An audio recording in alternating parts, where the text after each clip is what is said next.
राहुरी शहरामधील नामांकित Sairam electronics and batteries या दालनात तुम्हाला मिळतील सर्व प्रकारच्या इलेक्ट्रॉनिक वस्तू तसेच होम अप्लायन्सेस।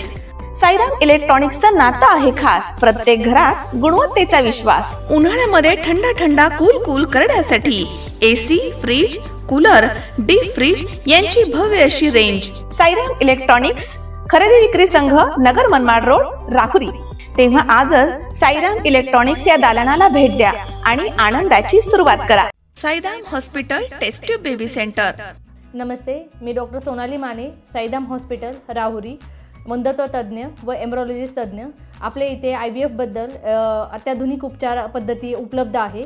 तर त्यामध्ये IVF, ICSI, embryo donation, egg freezing, sperm freezing तसेच सरोगसी माताबद्दल सल्ला पण आपल्या इथे दिला जातो। आपल्या इथे हमखास गुण येण्यासाठी प्रयत्न केले जातात। साईराम हॉस्पिटल लॅप्रोस्कोपिक सेंटर आणि test baby centre, court area, Bhagyashree हॉटेलच्या पाठीमागे, राहुरी। पाठदुखी, कंबरदुखी, खांदादुखी, सांधेदुखी तसंच मणक्याच्या आणि पॅरालिसिस आजारांपासून डॉक्टरकडे जाऊन वैतागले आहात का? तर आहे ना राहुरीमध्ये आयुर्वेदिक खात्रीशीर उपचार। Doctor Melavane hospital and spine care therapy centre, Rahuri bus stand समोर। डॉक्टर केतन धनंजय मेळवणे, संपर्क 9890 42 52 40। 25 वर्षाची परंपरा, डॉक्टर मेळवणे हॉस्पिटल। या कार्यक्रमाच्या माध्यमातून आभार मानेल तनपुरे परिवाराचे,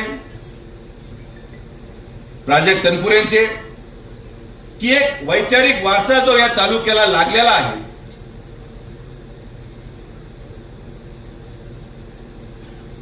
एक विचाराचा तालुका म्हणून महाराष्ट्रामध्ये राहुरी तालुक्याची ओळख जी स्वर्गीय बाबुराव दादांनी तयार केलेली आहे, तोच वारसा नातवानी देखील या निवडणुकीमध्ये कर्डिले साहेबांना श्रद्धांजली म्हणून अर्पण केला। ही राहुरी तालुक्याची ओळख आहे आणि ही ओळख आता पुढे कायम ठेवायची जबाबदारी कार्यकर्त्यांची। आणि म्हणून माझी कार्यकर्त्यांना विनंती आहे की या निवडणुकीमध्ये असा कुठलाही प्रसंग आपल्याकडून घडू नये। जर तनपुरेंच्या घराणी, प्राजक्तनी किंवा त्या परिवाराने आज मनाचा मोठेपणा दाखवला असेल तर आपण देखील भारतीय जनता पार्टीचे कार्यकर्ते म्हणून, स्वर्गीय कर्डिले साहेबांचे कार्यकर्ते म्हणून आपलं मन त्यांच्यापेक्षा मोठं आहे हे दाखवण्यासाठी आपल्याला देखील त्यांच्या कुठल्याही कार्यकर्त्याची अवहेलना होऊ नये ही जबाबदारी आपल्याला शेवटपर्यंत पार पाडायची आहे। इथं कोणी पळून गेलेलं नाही, लक्षात घ्या। जे काही लोक दुर्दैवाने पाटील साहेब स्पर्धा निर्माण करतात गाव पातळीवर, आणि वाईट सवय काही लोकांना गावामध्ये, याला खास म्हणतो आपण। व्हॉट्सअपवर मेसेज टाकणार, एखाद्या गटाच्या कार्यकर्त्याला अपमानित करणार। असं कोणी समजू नये की ही निवडणूक कुणीतरी एका कारणामुळे मागे ठेवून। राजकारणामध्ये सगळ्या गोष्टी बरोबर घेऊन राहुरी पुढचे 50 वर्ष विकसित व्हावी, राहुरीमध्ये कुठेतरी कायम विकास राहिला पाहिजे, कुठेतरी संघर्ष थांबला पाहिजे, या भूमिकेतून माननीय मुख्यमंत्र्यांनी पुढाकार घेतला, माननीय पालकमंत्र्यांनी त्याला दुजोरा दिला।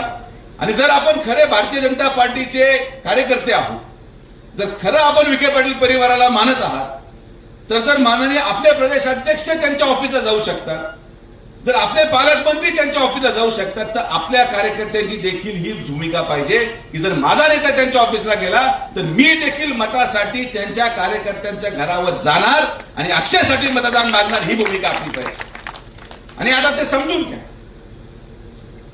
अजून 6 महिन्याच्या प्रवासामध्ये तुम्हाला देखील या तालुक्यामध्ये कमळ सोडून दुसरं चिन्ह मारायला संधीच राहणार नाही। इकडे गेले तरी कमळ, तिकडे गेले तरी कमळ, आणि कमळच कमळ। या भूमिकेतून आदरणीय प्रधानमंत्री नरेंद्र मोदींचा हात बळकट करण्यासाठी एक महायुतीचं सरकार, आणि ही जबाबदारी खरं तर आम्ही नामवंत दिली होती, पण नामवंत थांबा जरा, पाटील साहेबांची चर्चा झाल्याशिवाय मी काही निर्णय घेऊ शकेन का? आपल्याला कुठली तडजोड ही आपल्या कार्यकर्त्यांची नाही, कार्यकर्त्यांचा मान सन्मान हा कायम ठेवून एक असा मार्ग काढण्याचा निर्णय झाला ज्यामध्ये संघर्ष करणारे भारतीय जनता पार्टीच्या कार्यकर्त्यांची देखील अवहेलना होणार नाही। आणि त्याचबरोबर राहुरीला जर विकासात्मक दृष्टिकोनातून पुढे न्यायचं असेल तर आपल्याला देखील भविष्य कालावधीमध्ये डोकणे सर मी आवर्जून सांगतो की ही 2026 किंवा 27 ची निवडणूक ही या विद्यमान राहुरी विधानसभेची शेवटची निवडणूक आहे पाटील साहेब. यानंतर मतदारसंघाची पुनर्रचना होणार. मतदारसंघाची पुनर्रचना झाल्यानंतर कोण कुठे चाललंय, नगर तालुका तिकडे गेला, राहुरी तालुका इकडे राहिला, लोकसभेची पुनर्रचना झाली.